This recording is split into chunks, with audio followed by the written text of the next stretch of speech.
Islands. Since time began, they have fascinated us. They are surrounded by an aura of mystery, cut off from our normal world, our normal lives. The Lofoten archipelago is considered the world's most beautiful set of islands, home to the midnight sun and the northern lights, white sandy beaches with crystal clear water, dramatic mountain peaks, and picturesque fishing villages that hug the sheltered bays around this Arctic region. It has a kind of Narnia, fantasy world feeling to it. Do you remember Falkor, the luck dragon from the never-ending story? Of course you do. Well, legend has it, this is where he lives. The islands are situated 68 degrees north. The majority of the world's landmass at this latitude is uninhabited, but due to the Gulf Stream, Lofoten experiences the world's largest elevated temperature anomaly. The average winter temperature is just -1, and in the summertime it averages around 14 degrees but can reach way into the 20s. Lofoten can be magical, moody, powerful and wild, but it's also holy and sacred. In 1983, archaeologists uncovered the remains of the largest medieval longhouse ever built by the Vikings. It spanned 83 metres long and 9 metres tall. Why Lofoten of all places?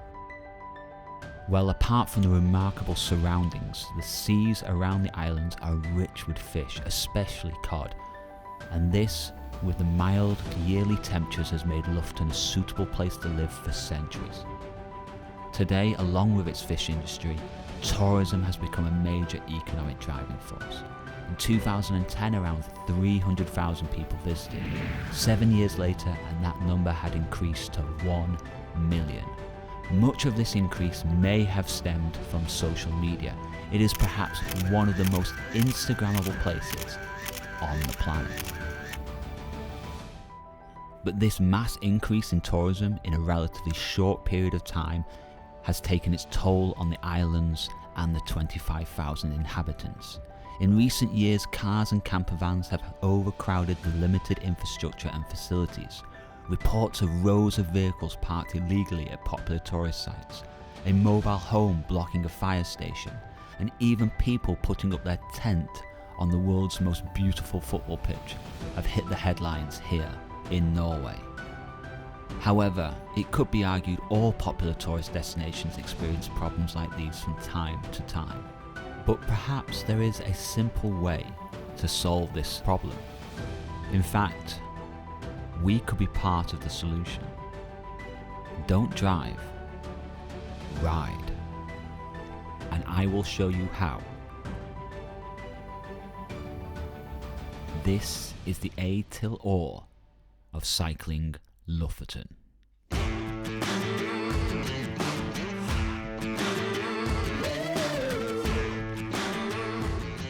If you're wondering, Z is not the last letter in the Norwegian alphabet, it's O, and ironically, this is where you want to begin. And this is how you get there. From Oslo, take a plane or a train all the way up to Bodø. The ferry terminal is just 3 kilometers from the airport, and if you want to rent a bike and bags, then you can do that at the Tourist Information Centre in the town. In the summer, there are several ferries a day, and it costs around €25 for you, and your bike goes for free. You don't have to book in advance, you just find a space on the boat for your bike. Say goodbye to beautiful Bodø, and remember, the ferry may be busy. You're off to Lofoten.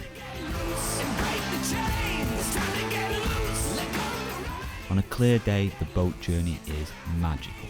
Take a seat at the back and watch the Norwegian mainland with its glaciers and mountains fade away.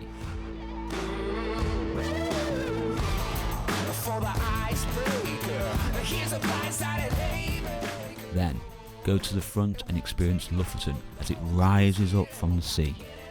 These islands are over 3 billion years old, older than the whole of Northern Europe. Just one of the many reasons they are so magical. When you arrive, it's 5 kilometers to the end of the road at Orr, and then just turn around and head east. Day 1, I just did 66 kilometers because I was stopping more than I was cycling. Now with all these mountains about, you would expect it to be a hilly cycling route, but actually it's as flat as a pancake with just one climb over 100 meters. Day 2, we push on. A storm is coming in the next day, so I want to experience everything I possibly can. The cycling route in total is 195 kilometers with just 1,400 meters of elevation gain. 3 islands, one incredible ride.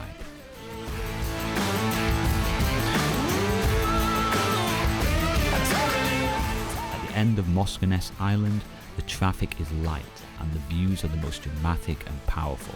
It's a great introduction to Lofoten. There are 5 tunnels on the first 20 kilometers of the route, but don't worry, everyone has a scenic route around. The cars look at rocks, you get ocean. Well, good morning from Lofoten. Got more blue sky than we expected. There's clouds around, but the sea, oh my.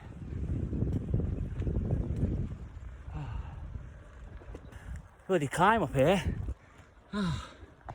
God damn it. I think I'll need to do this climb first before I can have a chat. Back to you in a second, okay?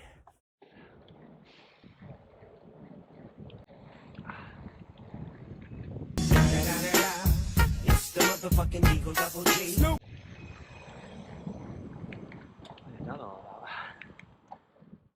Alright, so this is Lofoten. This is the scenery along the way. Pretty damn amazing. And yeah, let's continue on the road. This way. On the 3rd tunnel pass, you'll reach the steps of Rheinebringen, probably one of the most Instagrammable places on the planet. It's 1,560 steps to the top, it takes roughly an hour, and you get views like this. I would recommend only going up it early in the morning or in the evening, as during the summer months it can be overcrowded at peak times. You can leave your bike at the bottom, but you do so at your own risk. Next up is the painfully beautiful village of Rhine, a place drone batteries get depleted.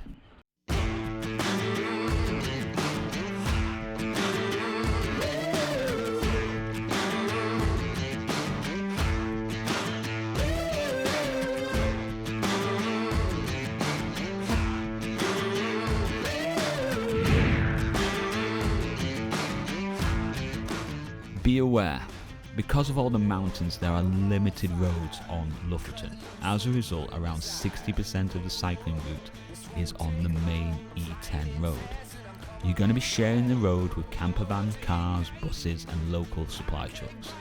Now I never felt unsafe and it was never a problem for me. Cyclists are expected on these roads, but if you're not used to cycling, this might not be for you. One of the greatest things about cycling in Lofoten is you can stop pretty much anywhere. And I have to say, the E10 is pretty epic in places.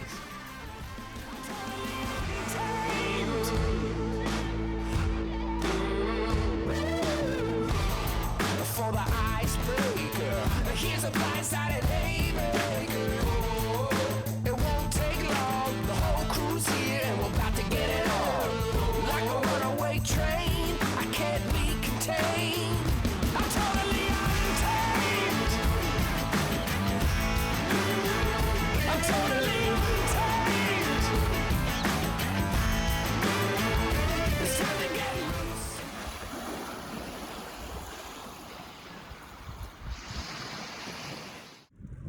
In Lofoten they have these traditional drying fish stalls, or whatever you want to call them, everywhere, and honestly, right, the smell right now is, oh, it's horrible.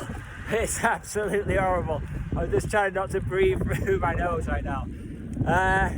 Yeah, this is a tradition, you know, it's how people survived in the old days. Trying fish, but honestly, it's not something I'd want to be eating every day, that's for sure. Oh my god. Yeah, there's loads of them around here. These are the experiences you don't get in a car with air conditioning. Only on a bike. Stockfish is Norway's oldest export, dating back to the Viking era, and the process itself remains largely unchanged today. Lofoten has the perfect climate. It's mild and it's also windy, preventing the fish from spoiling or freezing. And around 80% of the moisture in the fish evaporates, making it light and easy to transport. Most of this fish is off to Italy, where it's considered a delicacy. Would you agree? Let us know in the comment section. And as the locals say,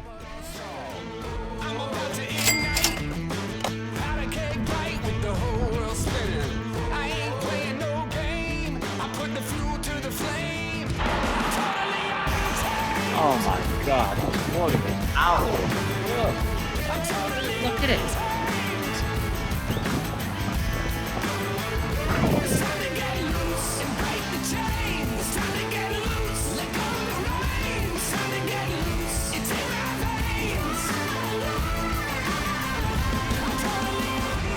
Look at this bad boy. How impressive is that, eh?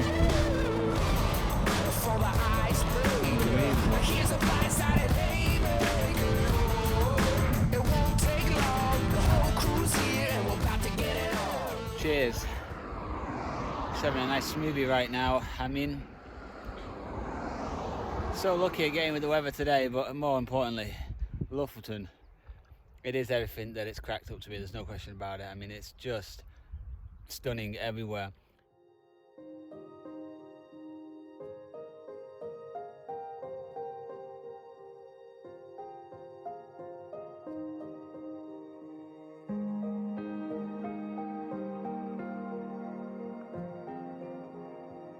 You're just cycling and you're not thinking about the kilometers, you're not thinking about the time. You're just so relaxed. That's what amazing nature does. It just completely calms you. And if anybody's thinking about going to Lofoten in the summertime, renting a car is just a waste of money.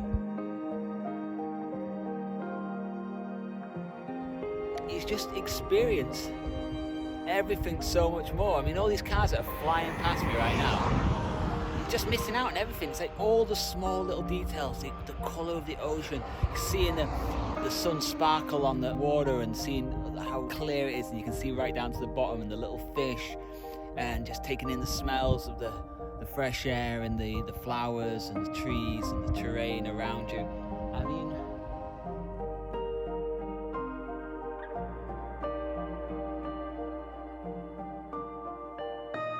so renting a car here in the summer and paying like, you know, over €100 a day for a car, and then fuel on top of that and insurance. When you've got two legs, and if they work, if your legs work, just get on a bike, man, and cycle. Look at that beach, look at that beach. In hell. That's ridiculous. Skull. Cut loose with a burning desire. This won't take long. I'm flying in fast and I'm coming on strong. I'm about to ignite. Powder keg bite with the whole world spinning. I ain't playing no game. I put the fuel to the flame. I'm totally untamed. When you come to the end of Moskenes Island, you have 3 options to get over to the next island. Go through the tunnel, take a boat, or number 3. Unfortunately, Folkor the Luck Dragon was not available, so I had to take the sea tunnel. Alright, we're going all the way down and then we have to go all the way up again. Oh my god, I just descended down then, that was mental. Like, I'm on the wrong side of the road, but on this like little pavement, side path, whatever you want to call it. And as you're flying down, the cars are going straight towards you, like this one now. So if you lose control and you veer off into the road, you're dead basically. And the speed going down is crazy. I couldn't film it because I couldn't get my hand off the handlebars to press the record button. Oh, we made it. Oh my god. Whew. That was a tough climb back up. And the noise in that tunnel then, oh god, some of the cars going past. Never nice, my friends, never nice. But we're out, we're on the other side.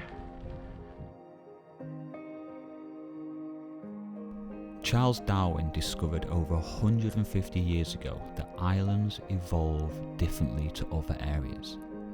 If you visited the mainland of Norway, you instantly feel the difference here. The mountains have a unique feel to them.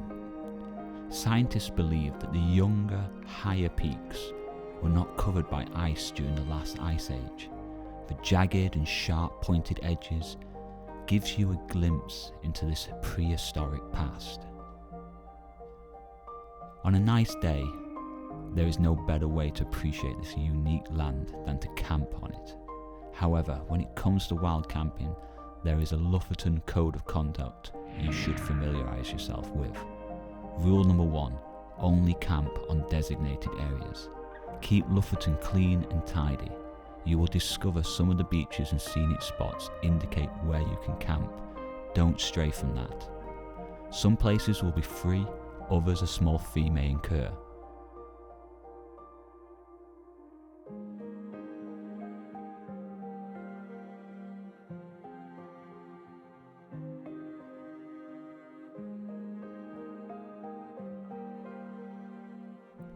Cold water is commonly dark and murky because it's usually deeper and rich in sediments. So why does Lofoten have such clear water? Lofoten lies on a horse ridge of bedrock.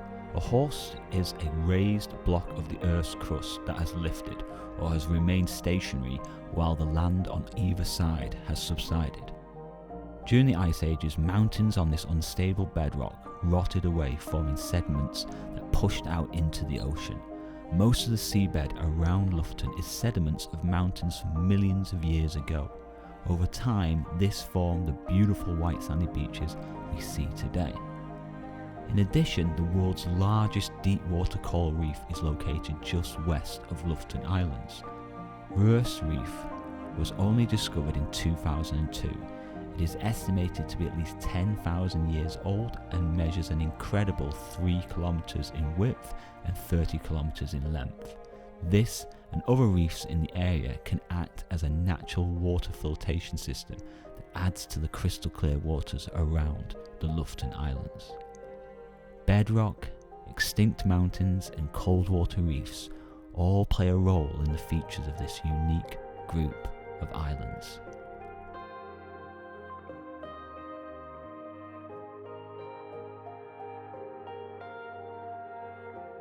If you enjoyed the video, please give it a thumbs up, and if you haven't already, go ahead and subscribe, because part 2 is coming next week, and trust me, we've only scratched the surface.